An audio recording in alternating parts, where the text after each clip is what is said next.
Worth it ba ang Universal Studios dito sa Osaka, Japan kahit na maraming tao? Spoiler alert, oo. Dahil talaga namang maraming attractions dito. At isa nga sa pinaka-dinadayo, ito yung pinaka-first stop na talagang dapat pinupuntahan. Ito yung Super Nintendo World, kung saan nga makikita mo sila Super Mario, sila Luigi at buong cast nga ng Super Marios. At talaga namang maraming mga attractions na pwedeng sakyan dito at pwede mong gawin. Kaya nga tip para sa inyo, dapat ito yung unahin nyo. Kasi minsan nga merong timed entry ticket. Pero hindi naman kailangan pa ng additional pass para nga makapasok dito. At kung makikita nyo nga ngayon, ay grabe. Pinili namin ay weekdays at gitnang araw, pero ganito pa rin kadami yung tao dito at mahaba pa rin yung pila.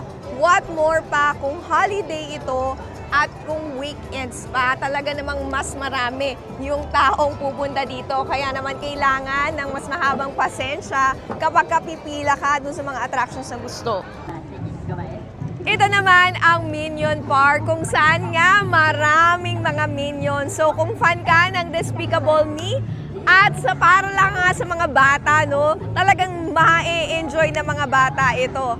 Ito ay para nga sa mga bata, pati na nga rin sa mga parents, talagang ma-enjoy nyo itong Minion Park na ito na tampok ang napakaraming minions. Parang nasa video game ka, hindi lang theme park. Ibang mundo talaga sa Super Mario World. Ikaw mismo yung player.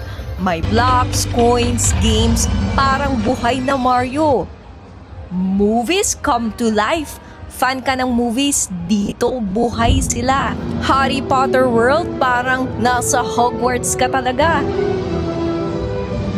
Sa Jurassic Park, legit na dinosaur ang feels.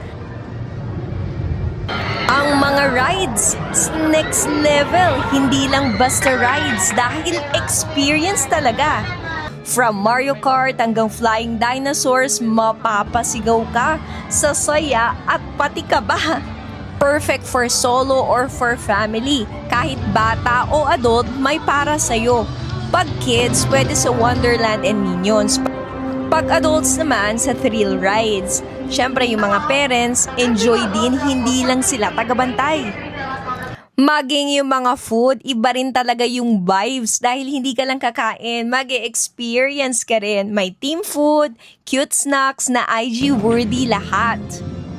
Unique na sa Japan lang dahil ibang level ng service at details dito. Malinis, organized, at super immersive. Iba nga yung vibe kumpara sa ibang theme parks.